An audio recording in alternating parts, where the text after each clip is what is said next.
It's there it is. Yay! Hello, YouTube people. Cheers. You can't see that, the background. Cheers. Yes, This is what happens when you have a drink before you try to figure out electronics. We're full of the good spirit tonight. Yes, we're full of spirit. Yeah, that's it. Mm-hmm. Well, I mean, we're having a really good gourmet dinner as soon as we're done with this. So, of course, I'm drinking wine tonight. Yeah, speak for yourself. I think I'm going to order pizza. And so. That's the thing of living in a household of chefs. We're all like having so much fun cooking for each other. Every night we're having like a gourmet meal. And then like after about 4 nights, we need to have a leftovers smorgasbord. It's really nice. And then like tonight, you know, is the night before the full moon. Tomorrow night is the full moon. So Mitzi, the wonder, yes, she just barked at me. Mitzi, the wonder dog, and I went to the beach because, you know, we're in this beautiful beach house. And we were sitting there watching the waves crashing. And as the moon was coming, the moon was up. No, Mitzi, I'm not calling you now. The sun was setting behind us. So it was reflecting on the clouds, and the clouds were becoming rainbows and shadows. So there I was with the tall grass around us and the beach, the waves crashing in, a line of fluffy clouds full of shadows and rainbows and gold spots of golden light with the full moon just above it. I'm like, oh, yes, I toast to the beauty that is where I am now. Yeah, sometimes you're just in the right place and it's amazing, right? Yeah. Oh, locally grown strawberries. Super sweet. I know I can't cuss on YouTube, but what am I thinking?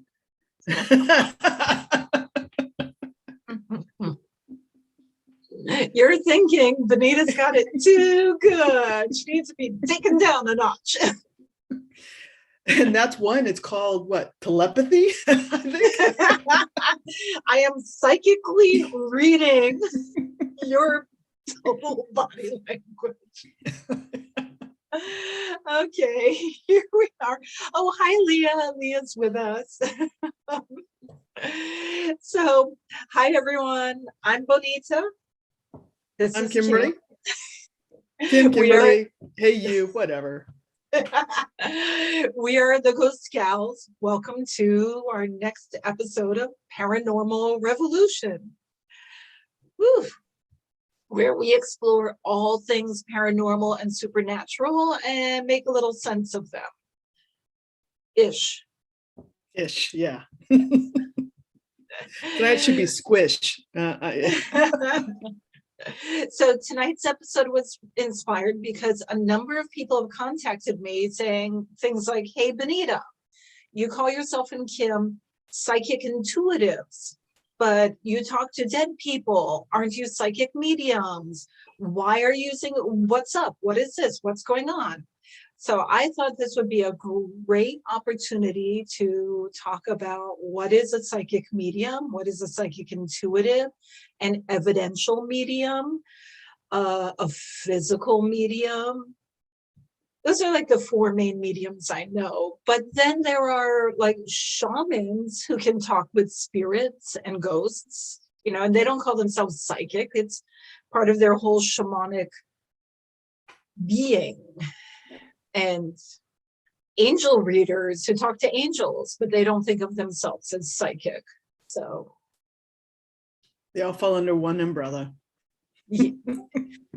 The woo-woo. Well, so, you know, the funny thing with that is, you know, different cultures call them different things. And way back when, they used to call them the wise women, right? Or the wise council. Right, you know, and the Native Americans, you know, they had a council. Then they would talk to the dead before, you know, big events and stuff like that. The Europeans, before, you know, America, for more or less, they would go to the graveyards and have, I shouldn't say graveyards, cemeteries that were parks, right? So they would go there and they would commune with the dead, and they didn't have a problem with it, right? To them, it was all part of the family. It's not like here where every time you turn around, they're putting a label on it, right? Exactly. And in the old school, if people were prophets or seers, it was assumed that they could commune with the dead and otherworldly beings. If you were, the great gurus and the Middle Eastern sorcerers, like sorcerers anywhere from Middle Eastern through Africa, India, many of them have enslaved jinn and spirits. So, and most of them talk to the dead. Now, I will say, me, as someone who reads past lives, it is really common for me when I'm talking with the people, their past lives are standing behind them. Not all their past lives all the time. Usually it's the ones that are most closely connected to what's happening to them in their life, in this life or in this moment in this life. And I see their past lives as though they're fully fleshed beings. I see like people, I see what they're wearing, I see their colors. I can also kind of see through them. So I know they're not a current day guy in medieval garb hanging out on a street corner. That's called medieval times. I love that place. I do too. And sometimes they're like, hey, you, like they can tell even as I'm walking down the street, totally ignoring them. They can tell that I can see them. And they're like, hey, tell this person I have a message for them. So then I'm like, all right. Now, to me, that's not a ghost because that past life is connected to the person. And that life has gone back to the soul. It's just coming down as a guide, a mentor, or to like hang out and have fun. But they're not stuck here like a ghost. So it's more like a spirit, except it's connected to the person with a purpose by their free will. Okay. Did you ever see the movie Ghost Town? And I can't think of the actor's name, but Greg Kennison was in it. I love him. And he had died, and they're all like, hey, he can see us. And all of a sudden, this whole mob of ghosts over, and the dentist is like, Ricky Gervais, I don't see you. I don't see you. Stop talking to me. Downtown New York. If you haven't had a chance to watch Ghost Town, watch it. It is funny. Okay. It really is. So in a future live stream, Kim and I will watch Ghost Town with you all. Yeah, it's a good movie. I enjoyed it. Yeah. Now, sometimes when I'm doing a past life reading for a person, one of their past lives who did not return to soul will come forward.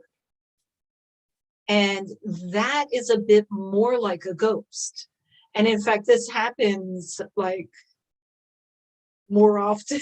I mean, I think each and every one of us have a ghost in our incarnation lineage. So then the past life, if they die and they refuse to reconnect, they stay here on earth. They usually show me what happened, why, what is the reason they're staying. And then I'll check with the soul and all the other lives. And they're like, oh yeah, so that one's taking a little longer to return, but that's okay. We'll just continue. And either they'll finish what they need to finish and come up naturally, or eventually we'll come down and grab them. I was like, what do you mean by eventually? And they're like, 100 years, 10,000 years, whatever. And because time doesn't mean anything to them, the experience, the education means everything. So from my perspective, I am talking to a past life who usually has a lot of wounds, a lot of trauma and fear. Usually they're very embarrassed and frightened, and they need help and support from the living person. What happens is from the time that life died to this moment, all of the incarnations are haunted by this life. because they're always there with every incarnation and they are always unhealthy. So when we, in this time, give that life a positive self-esteem, a sense of love, of purpose, of identity, it sends a healing all the way back to their death moment, and it gives a retroactive healing to all the lives that lived.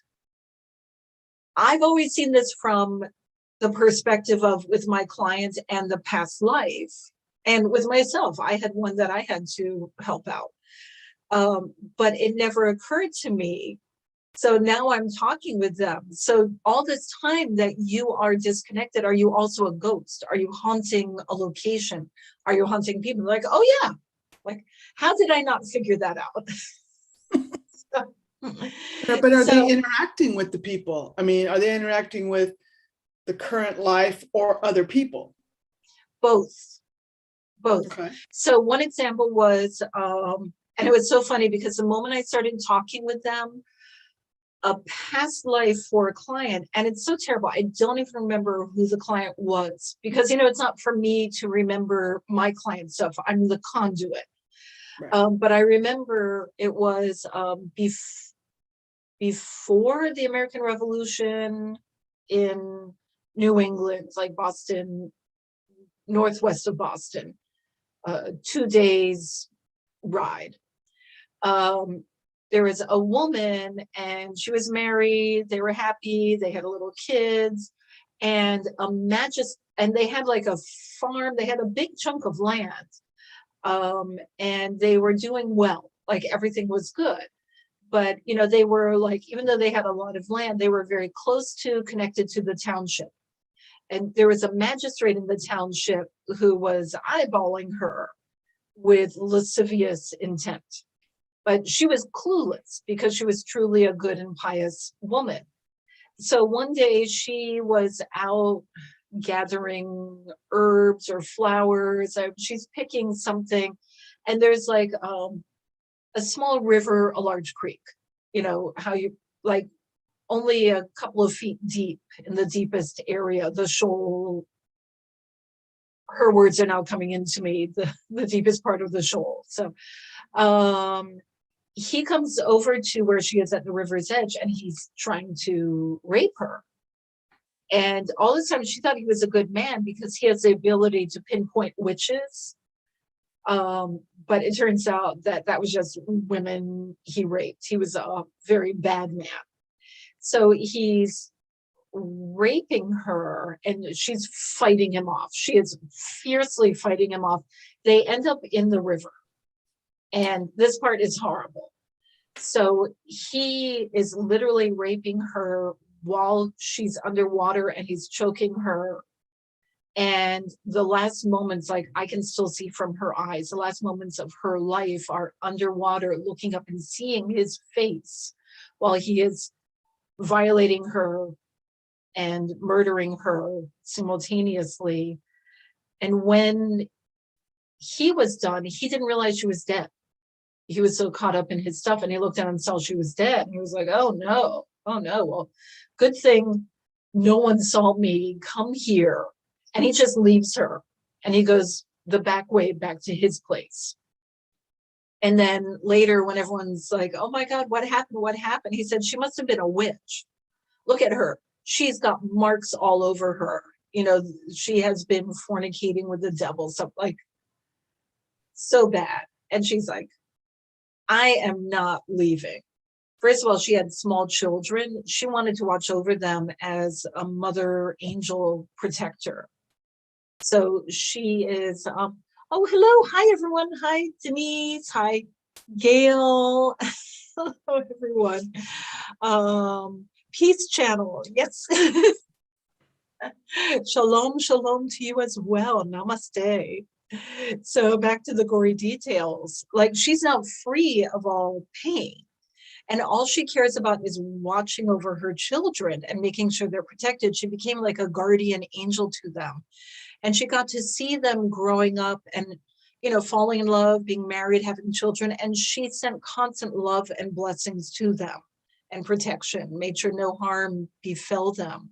At the same time, she was going to this magistrate and really messing with him, haunting him, making things fly around, until eventually he went mad. He went mad, and like, she toyed with the idea of forcing him to commit suicide, but then she realized it's better that he just stew within his own psyche, and she let him just be this terrified, insane, like frothing at the mouth, eyes rolling around, shouting, "Ah!" And she got to watch over her children and her grandchildren and her great-grandchildren. And by the time she felt like everyone was doing well and it was all good, she didn't know how to return. She was stuck. So she was just a ghost and a little bit of an avenging angel. He should have done enough stuff to make people believe he was a witch, and he could have been burned. She decided that she really wanted him to suffer in his own brain, and she did not want in her karmic being murdering someone. And if he had been tried as a witch and killed, she would have felt like that was from her. And she had very strict moral code. She wanted to stay within that even after death. There's no karma after death. So sure there is. No, there's not. Yeah, because we don't stop existing. We're just not physical. But no, I didn't say we stop existing. I said we don't get karma anymore. Well, there's working off karma, becoming a more enlightened self. I mean, what is karma? Stupid shit we do down here on Earth and we get in trouble for that we take with us when we go back. Well, we can do stupid shit up there too. You don't have to be physical to be a dumbass. So then what you're telling me is, if that's the case, then the ones that die that still stay back around here to be like poltergeists and to scare people on purpose and to do evil things are still accruing karma, just on the other side. The way it was taught to me, karma is lessons in process, lessons learned, complete, resolved, you move on. I thought complete was dharma. Karma is accruing and dharma is learning from and right. Shedding. So it's the process of learning lessons and then saying, I have learned that, I move to my next lesson. So it doesn't matter if you're in life or out of life. You know, I've had clients who, when they're not in life, sometimes they go and they hang out with another dimension or another collective, so we're learning. We're just not necessarily, but it's so much more broad spectrum here. Like when you're a being of love, it's really hard to do bad things.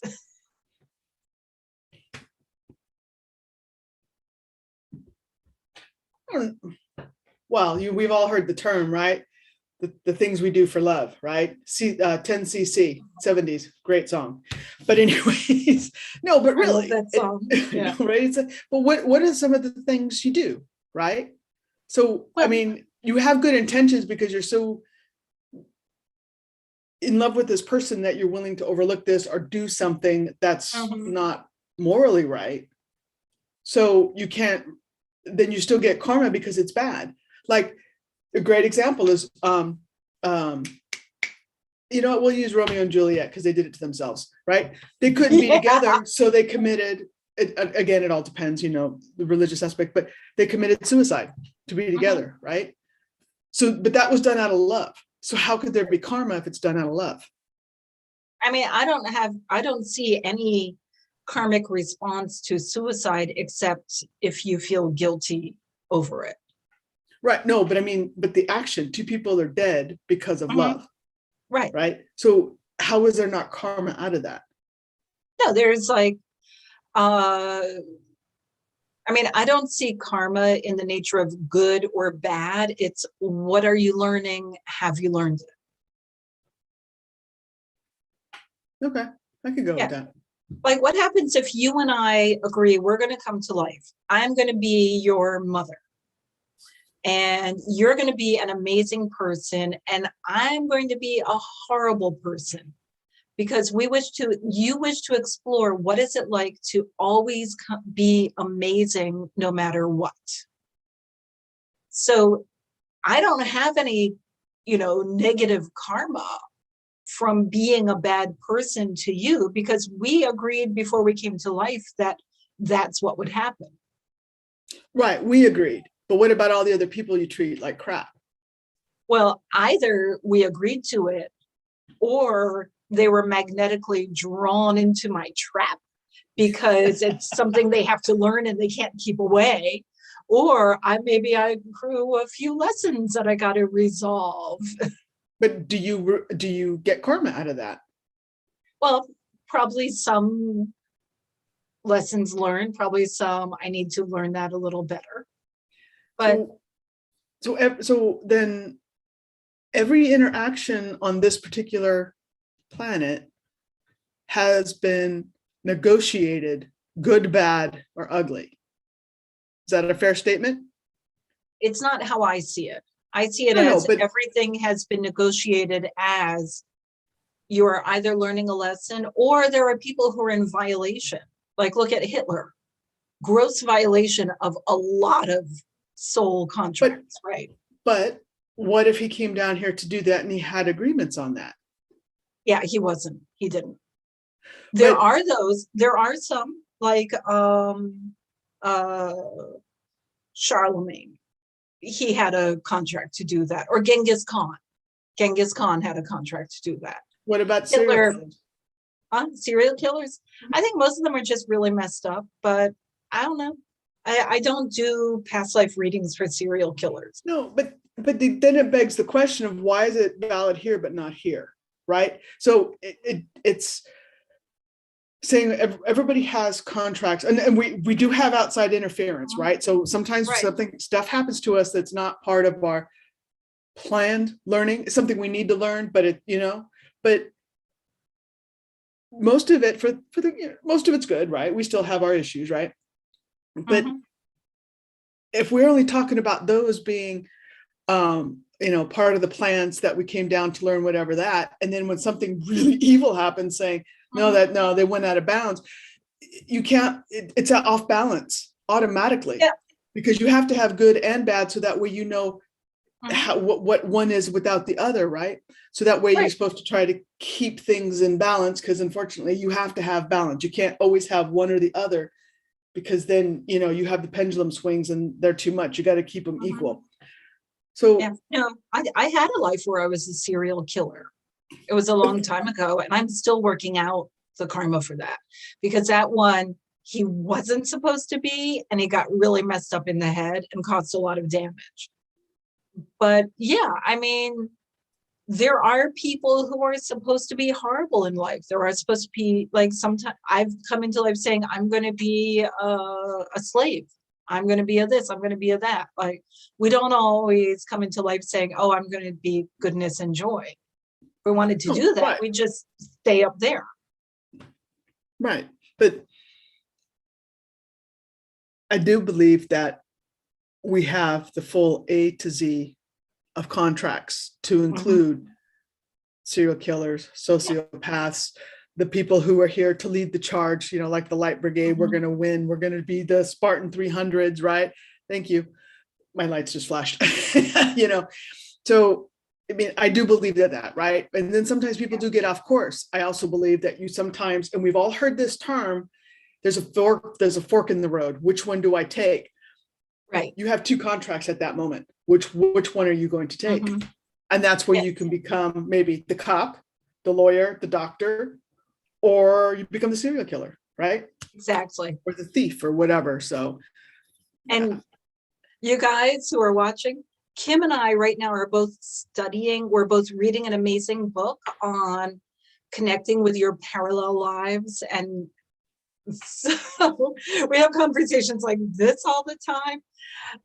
But we are going to have a whole session on parallel lives and what's the point of that in a future stream after we read our book and get the author on with us. But Oh, that would be getting us back to the whole mediumship. We've been talking for like 20 minutes about everything but. Okay, so just for everyone out in the audience, we're sorry, but every time we start and we really do have good intentions of holding up with that topic, it never happens that way. So never. Sorry. So this is the book we're reading. Pull Yourself Together by Rebecca White Cotton. Oh, it's not showing here. There Rebecca White Cotton. Pull Yourself Together. We're both reading this book, and I've met with Rebecca. She's amazing. She's amazing. And I've attended one of her programs. Amazing goddess on earth. And since Kim is the Time Lord and Little Miss Time Jumping, I can't wait for us to get together. But if you want, Rebecca's book is for sale on Amazon. And check her out. She's awesome. Also wrote amazing children's storybooks too. That's what she's mostly known for. This was a step away. So since we went way the hell off topic, why don't we ask the folks in the viewing audience if they have some questions? I mean, it's a little late to get back on that topic, so let's just go with whatever. No. I want to talk about, okay. Okay, hi everyone. Okay, psychics, because we promised people psychics. All right. So here's the thing. There have been. We're going to have to work on this part. It's like, you know what? We went off topic and there's a reason for it. I'm okay. It's like, come on, be loosey-goosey. What the hell? But we gotta talk about psychics. We just talked about psychic shit. What are you talking about? Now that's dead people stuff. Psychic talks to dead people. I think I'm on topic here, but that's okay. Yeah, but I want to give the definitions real quick. Fair enough. All right. So there have been psychics as long as there has been life on Earth. Animals are very psychic. Plants are very psychic. Trees, super psychic. Right. The term psychic medium became coined by the spiritualist church in the 1800s. And it has a very strict definition. In modern day, if you call yourself a psychic medium, you better have taken the psychic mediumship certification exam. And you better be practicing within the constraints of this definition of psychic medium, which does say there's no such thing as reincarnation, that there is life after death, but not reincarnation. I have studied mediumship with amazing psychic mediums. Kim is... Oh, Gail agrees with Rebecca's book. Yes. Awesome. Yes. And hi, Vandana. She's wonderful. And Jules. Oh my God, we have such great people joining us tonight. I have studied with really amazing psychic mediums, with multiple mediums. I've attended mediumship circles for years. I have taken but I'm not going to proctor for a certification.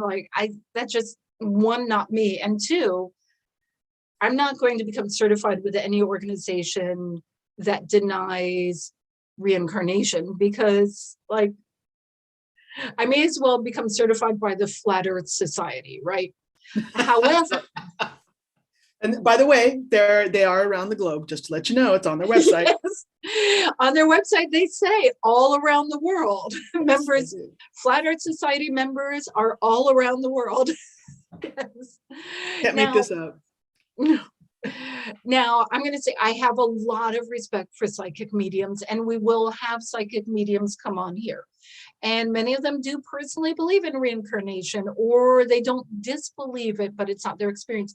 They connect on a certain frequency of people, or sometimes beloved animals, who have passed and come through and share messages.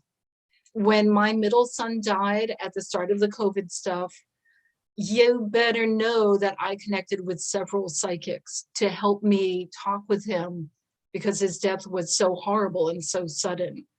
There's no way I could have gone through the grieving process without having a conversation with him that was legitimate in my mind. Like, before he died, he was already coming to me in dreams and talking to me, but I needed it verified by those I could trust because I was emotionally all over the place.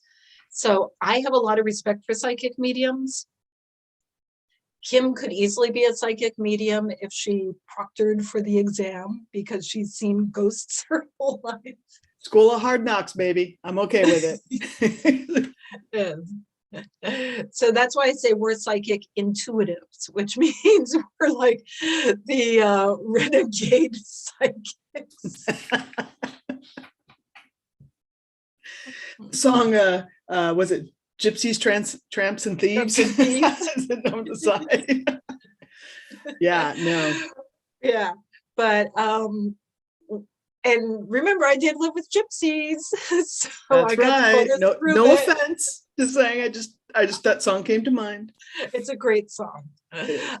Now, psychic mediums, generally the frequency they connect with most comfortably is people who passed or animals that passed. And that is a specific resonance. Like if you're a choir, imagine maybe they're the baritone or the alto, right? But you also have people who connect with angels, animal spirits, divine beings, other dimensional beings, collectives, whatever. That's also a form of psychic connection. Yep. But it's different frequencies. Yep. Yeah. So another reason I never proctored the exam, like when I'm with psychic mediums, I can bring stuff through. But on my own, I immediately buoy up to the Akashic Library and I'm like, oh.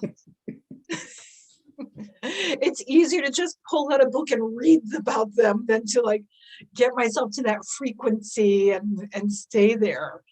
You know, for me, it's like when you're swimming in a pool and you have to go down to like 3/4 of the depth down and stay there. I was like, and I keep popping up. But I mean, that's how it feels for me. That's not how it is for everyone, for me.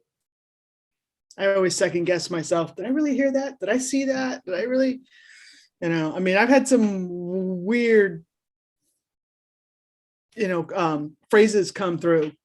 Mm-hmm. And I mean, it's like, this isn't one, but it's something like it, right? It's like the purple elephant was on top of the stairs and drinking a martini.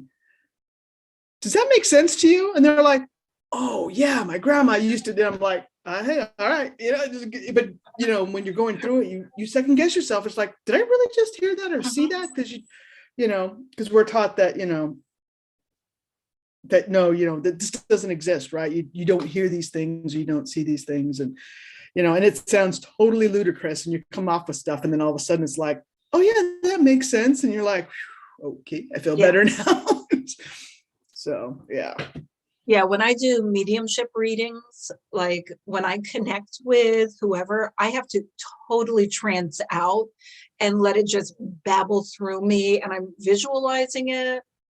And then like when the message is done and I come to, I have my first emotion is absolute embarrassment and mortification. And I look, I'm like, did that make any sense to you? And I look and they're like crying. Thank you.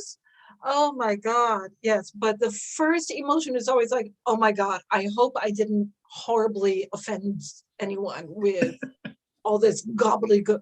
But if I don't do that, I'm going to filter. And I'm going to second guess and I'm going to interrupt. And then what comes through will be meaningless for them. Yeah. Just spill it all and just say, do you understand it at all? Mm-hmm. Instead of trying to, because some people will maneuver you in their questions. Mm-hmm. Like, I mean, this is a common one because sometimes it happens. It's like, okay, I'm seeing a male, blah, blah. Did you have a male recently pass, right? I mean, there's no other way to put it unless they say, hey, I'm Dan and I'm their father, right? Then you can say, who's Dan? You know, and then it makes it a little bit of difference. But yeah, but sometimes people fish that way. Exactly. Like one time I was doing a reading for a fellow, and he's like, well, is there anyone there who from beyond who wants to talk to me? And I was like, okay, I tranced out. And then the first thing I saw was like a red convertible with the top down. That's all I saw. So I just went for it. It was like I dove in, you know, I like dove out of my body into the vision, and I just started talking. And the more I talked, the more I spaced out. And I described there, you know, this woman and like a bunch of details that were personal, for very details, even down to the color of her lipstick, handkerchiefs, you know, who was in the car with her, like absolute details. And what was in the glove box of the car, where the car was going, like so many details. And then I came out and I was like, again, just mortified, like, God, I sound like an idiot. And I looked at him and he said, oh, I didn't realize she had died. And the person I described was someone who had been very important to him years before when he was younger. And and the messages that came through were very meaningful to him. Then I'm like, oh, thank God, because I don't need to be an embarrassment to myself and everyone around me yet again. It's so stressful. So, psychic in general. So what's the difference between going to a psychic per se, you know, or say someone like hoodoo or voodoo, because they can talk to the dead. Yeah, but so can shamans. That's like a whole different thing. Like, would you go to a shaman to talk to the dead, or would you go to the shaman for like healing? True. That's a good point. You go, if you have a problem with your foot, you don't go to the eye doctor. So point taken. Yeah. I mean, you could go to any of them to talk to ancestors, or in PranaShakthi, which is, you know, Hindu based. We have an entire area, it took me ages to learn, of ancestral healing, both healing ancestors and bringing in the ancestors to help with current issues. It is a whole thing. And as much as I do it, like every time I do it, I'm like, oh my God, I just learned so much that time. So there's, I think every culture has people who are so holy, not talking about myself, that they can, you know, that the living and the dead are just different frequencies of connection. Okay. Yeah. That makes sense. Yeah. Like I just got my new EVP reader, my new ghost box. Yeah, this isn't the ghost box. This is the one that lets me know when the frequencies are going high. So I point it around. It doesn't have a battery yet. I point it around and it lets me know the EFP reading. So if I go into like a graveyard, I can figure out where the ghosts are. And that's where my ghost box is coming. Then I'll set up the ghost box there. Oh no, we're going houses. No more graveyards. I'm doing graveyards. They have some really old graveyards here. Oh, they got some really old ones here too. Trust me. And they have thousands of sunken ships, I think. Thousands. That won't work for one, though. Yeah. Now, back to mediumship. And what is it? The medium. Oh, shoot. I had in my head. Evidential medium. That is one who brings forward proof of what they're saying, like drawing pictures. Like usually they do things like they're drawing, or they make artwork, or they're able to give absolute dates, locations, names. And when I learned evidential mediumship, what we were taught to do was draw. So like I was meeting with a client, and before we even talk, we're just like connecting energetically. And I picked up the pad and the pencils and I drew a picture. And there was a woman. It was like a beach and then a big cliff. And then at the cliff top, there was a man. And down below, there was a woman, and very specific outfits, clothing, like specific colors, and they're fishing. So I'm all spaced out and I'm drawing this, and it was much better than I normally draw. I'm not good at drawing. And I then only do stick figures. So if it's better than stick figures, you're way ahead of me. Just saying. It was actually, I wouldn't say it was a work of art, but it was better than stick figures, and very distinct. Like you could tell who they were. And I'm writing down little phrases, little sentences, little words. And then I showed it to him, and I went, "It's my grandparents." And he said they lived on the coast. They went fishing. That was my grandmother's favorite dress. And yes, my grandmother liked to go on the beach, but my grandfather always fished from the cliff. And I mean, it wasn't a big cliff, like more like a, and all the phrases, every single phrase I wrote down, he was able to claim and explain to me. So then I opened up, and they came through with advice and stuff like that. We recorded the words that came through. So that goes into evidential mediumship. Excellent. Yeah. Now when I look in the book and be like, which one are you? I know. But then you also have other ones. So where would psychometry fall under? Would that fall under evidentiary? Or Psychometry? Mm-hmm. I mean, I don't really think, you mean like things moving around and stuff? No, psychometry, where you have the ability to read from a ring, a photograph, touch an object. Sorry. I mean, but you're just reading like the memories that are on the object. I see that as the same as reading an aura. I don't personally think of that as mediumship. That's more learn to read a room, buddy. Okay. I just curious. Yeah, but I mean, people do think of that as mediumship.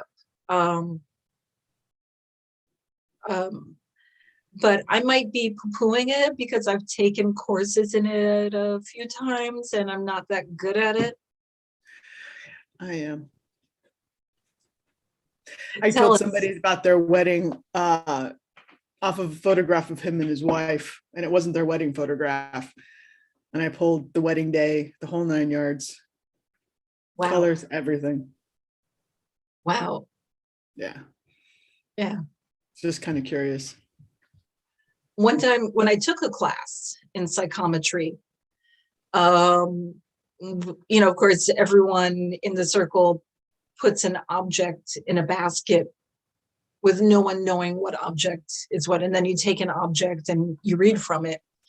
And I was wearing a bracelet that the woman who got my bracelet said, I am seeing oil rigs and fishermen, and it's like Alaska, and it's rough, and there's this big man making beautiful artwork in this environment, and I'm seeing, like, she was describing like basically scenes from Moby Dick in modern day Alaska community. And she said, I don't understand that. I said, that's so interesting. That is mine. My parents were, my mom and stepdad were out in like Alaska, and my mom noticed that all the men there wore a lot of copper.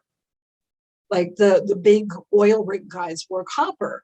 And she said, why are you all wearing so much copper? Thinking of me, who was a chef, and I had my share of work-related injuries that, caused a little bit of physical discomfort. And they all said that they wore copper because it helped reduce the pain and protect their bodies. So wherever you have an injury, you cover it with copper. And they had big copper bracelets and cuffs and all kinds of stuff. So one of them took my parents to a friend of his who was a metalwork artist. And my mom bought a bracelet from him, a copper bracelet, really beautiful, that she gave to me as a gift. And that's a bracelet that was in the bag. Love it. Yeah. So I was very impressed with her skills. Mine were not, I was happy with what I saw. My teacher was not. So I don't know, what kind of mediumship or psychicship would you categorize it? I just thought it fell in under psychic, but not really like the miscellaneous or something, because it's, because sometimes people can get stuff like, yes, this is your ring, but so-and-so used to own it, right? Mm-hmm. And, after a while, when you have, like, say you get your grandmother's ring, right? Mm-hmm. If you wear it for 15, 20 years, for the most part, your energy is pretty much all over it, right? And there's a little resonance or a residue left of grandma, but it's not strong enough, like if you got it the first year, right? Right. But there's times you can pick stuff up that hasn't been around anybody for decades and pick it up and, hey, this used to belong so-and-so, right? Mm-hmm. And they're like, oh yeah, that used to be my uncle's. And, when he died, we put it over here. And, so, well, yes, you're reading energies, but you also have to be tuned into it, right? Right. So it's not just an easy skill to pick up. Some people it's really easy, others it's not. Just put a few beers in me and I'll be reading all kinds of stupid things. Yeah, it is. I have a tendency to dismiss things that I'm not good at. Like one time I was doing a singing bowl concert and I kept avoiding the throat chakra bowl. Like I had 13 singing bowls.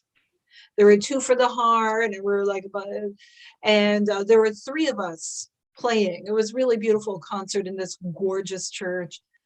I was supposed to be doing the throat chakra bowl among my group, and I kept ignoring it. And I remember going, and then my brain said to me, no one cares about the throat chakra. And at that moment, I'm like, oops, I better do some throat chakra healing, because obviously, a little bit. Yeah. So, wait, what is it considered when objects appear in places that we are, physical mediumship? Yes. Apportation. Here I have my little bundle of, that's my little glass, but I have my little bundle of crystals that have been apported to me. So yes, this is the first one that came to me. So yes, physical mediumship. That is messing with the physical world in this dimension or others. Explain how it showed up for you, and then I'll explain how my stuff showed up for me. Well, there was a physical medium, and we were having dinner together, and suddenly this crystal just appeared on the plate in front of him. This one and another one for Reverend Sally Knuckles, and he gave them to us. Hers was a beautiful rose quartz.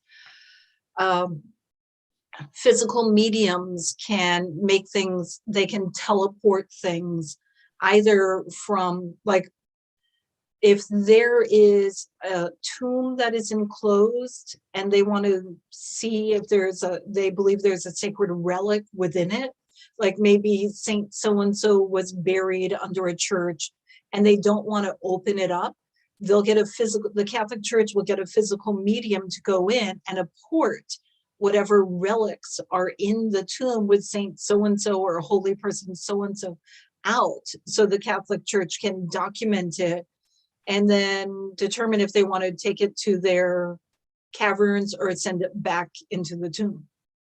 I know people who do this. This is kind of interesting because through centuries, eons, well, not really eons, but centuries, we'll go centuries. Anybody who had this type of skill, they deemed a witch. They didn't want to use, they didn't want to work with. They put these people to death, and now they're using them for their own means. Mm-hmm. Yes, absolutely, because they have men doing it, so it's all different. Yeah, that will be another topic, by the way. Spiritualism and women, and the people who went out of their way to destroy people's lives just because they were strictly women. And Harry Houdini was one of them, and it really makes me sad. It really does. I know.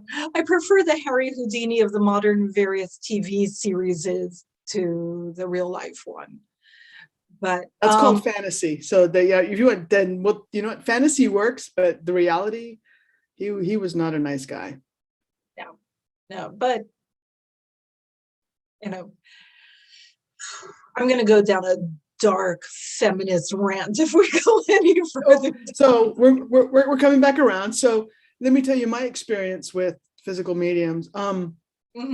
So I was overseas. I was stationed overseas, and I was wondering where I have a journal that I like to write in if I have a thought or an idea, song, whatever, right? Or if I actually have a dream that I remember, I like to put it in there so I can go back and look at it, right? And I remember going, where the hell's my journal? I can't find it. I can't find it. So I thought I lost it. I get back to the States, 2015. I'm getting stuff from storage, right? And there is my journal.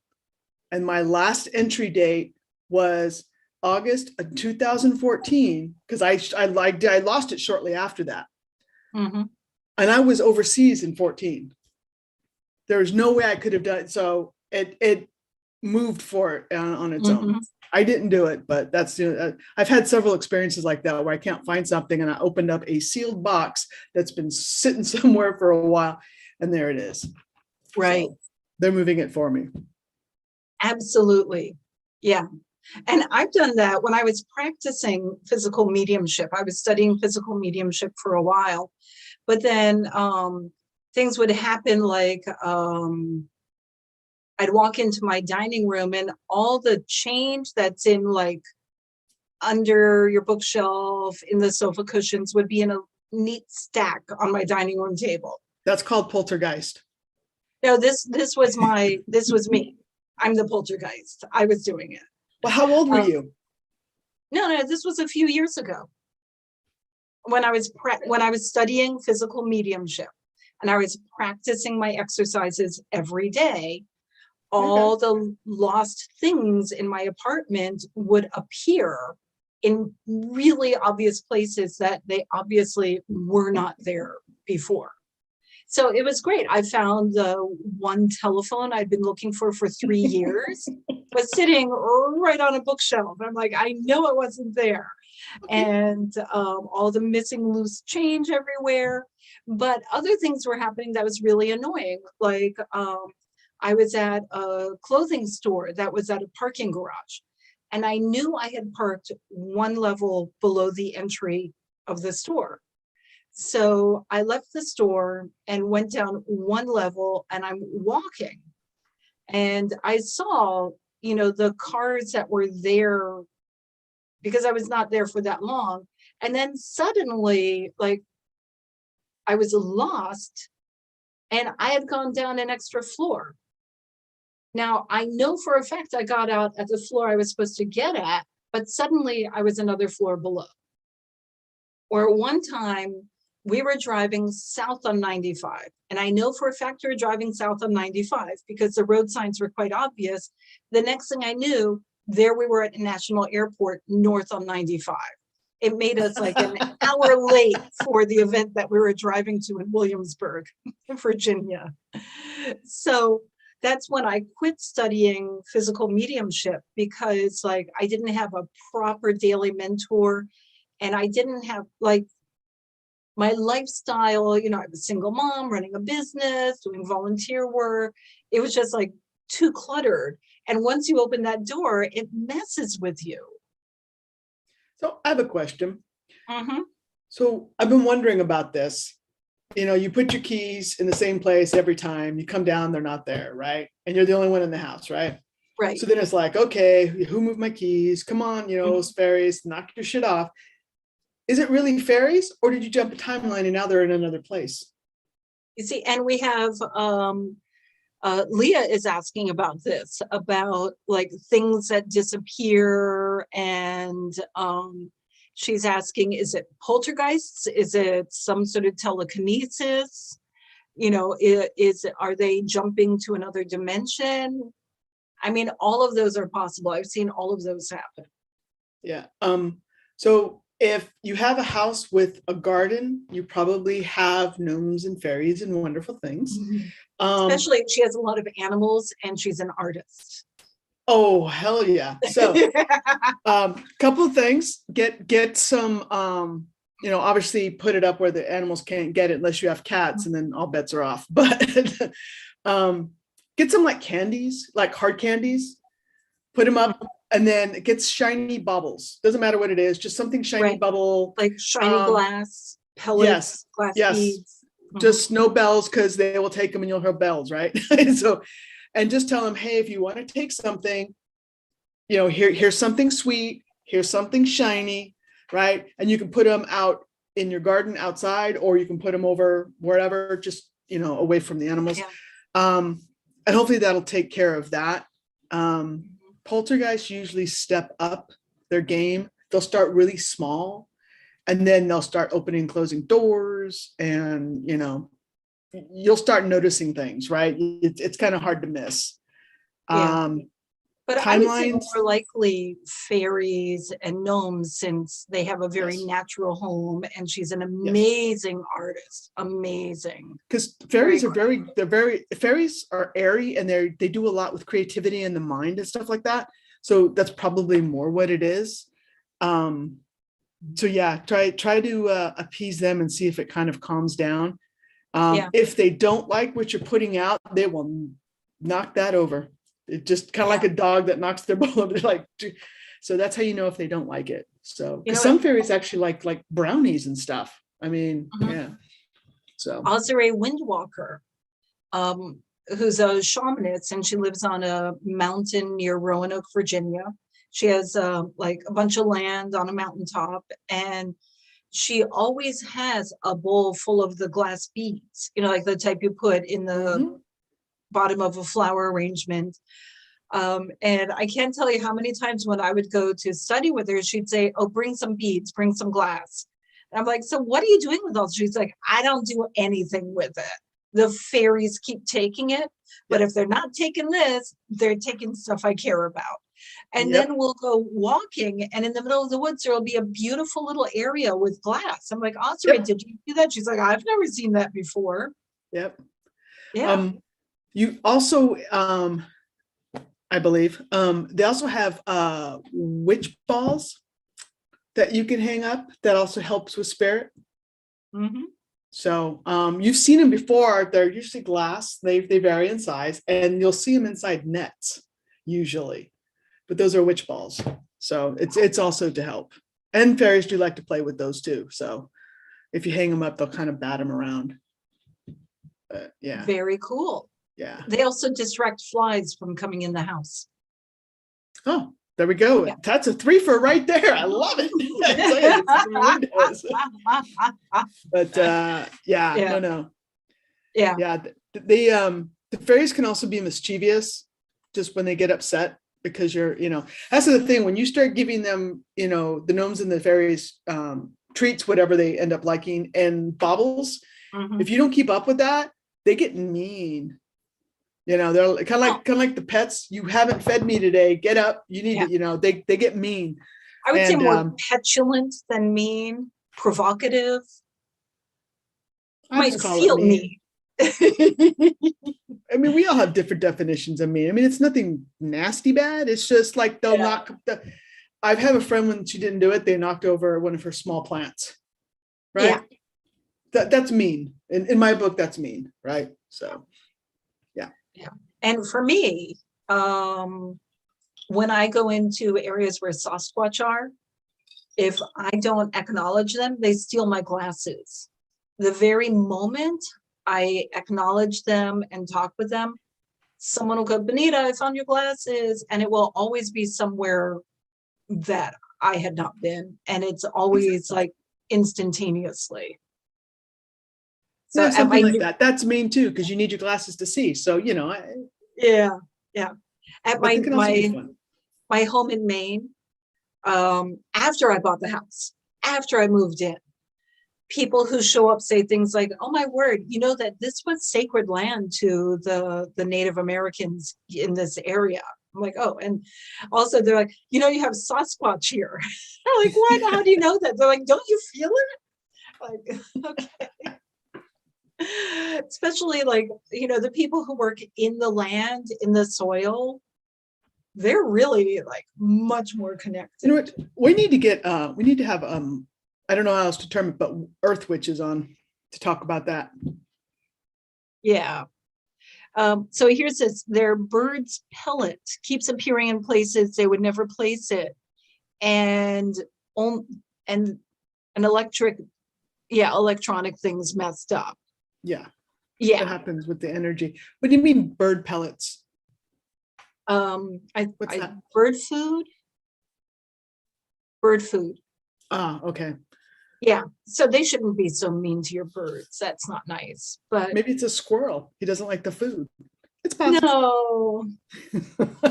Maybe they want to play with the birds. Maybe they want to feed the birds. So, maybe. Yeah. Yeah, you're going to need to start talking with the fairies. Because they're definitely, they want your attention. That's for sure. Yeah. Yeah. I mean, when they're doing this, they're trying to get your attention. And maybe they want you to start doing fairy artwork because you're such an amazing artist. Maybe they feel like you should start honoring them with your artwork. Nice. Because they're, oh my God, so it's the pictures you see of fairies. Okay. Yeah. They're like that too. But then they're also, they kind of look like very small elves. I'm talking like like Legolas from Lord of the Rings, right? With the wood elves and stuff, very long, but they also have different colored skin depending upon where they're from, and the wings and stuff, and just how they flow, and they just, you know, they have like dragon wings, and then they have like bat wings. They have feather wings. They have these really light see-through wings, and the colors, and it just, it's just, they're amazing because there's so many different species of them, right? Yeah. And Leah's saying she finds bird food in the shoes and closets and boots. Really? Yeah. They are messing with you. They're messing with you. And also fairies like it when we're barefoot outdoors. They like that. Yes. So, you know, go outside barefoot, start drawing modern, you know, your beautiful style of artwork, portraits of fairies and fairy enhanced environments, and see what happens. Okay, I'm looking out a window and it's not really, it's like a garden, but it's not boxed in. It almost looks like there's it's not quite a bird bath, but it's not quite a bird perch. It's kind of tall. Maybe it's a statue that has like a plate or something. But anyways, if you look out, relax in the sun, close your eyes and ask for an image of the fairies, they'll give you one. There you go. And that answers Leah's question about, or is it your grandma who passed in 2018? You know, you honor her as well. Honor her as well. Does she like birds? But you don't need to draw them exactly. Oh, you can go out there and okay, Leah, you can go out there and draw whatever inspires you. Let the fairies know you're inspiring me. I'm connecting with you, and this is what comes up organically. You can't force your artwork. It has to be whatever comes up naturally. But remember, I'm not a good artist, and I have drawn all kinds of crazy stuff that people are like going, oh my God. There was one where I drew a person and she's like a little 5-year-old girl. And there was this angelic being watching over her. And she said, Oh, that was in my ballet classes. My grandmother used to take me, and you drew my grandmother. She is an angel now, and she watches over me now as my angel. So, like, what did I draw? This cute little chubby child with this gorgeous, like, Glinda the Good sort of thing over her. I didn't know what I was drawing, but it meant something to her. So don't worry about like getting in your head. Get in your heart, let your beautiful artistic temperament open things for you. And it will be, the more you just follow your inspiration, the more it'll just be perfect. Turn it upside down with a piece of charcoal and go. Oh, well, guys, it's been an hour. I blame you. Yeah, I talk too much. We got a little off track, but you know, that happens. And I'm okay with it. Maybe we should start putting, we expect to talk about this, but who knows? We'll try that. I'm going to put a timer on here so it's counting down. Yeah, good luck on that. Yeah, stress everyone out.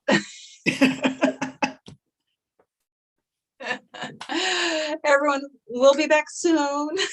Yeah, thank you guys. Appreciate you stopping by. Appreciate the questions. Have a great day. And hey, I have a big announcement coming up in a couple of days. So be ready to jump on YouTube to see the big announcement on what is happening with Paranormal Revolution and the return of the Akashic Librarians. Yay. Yes. I mean, they're still with me. They're never, they're always with me.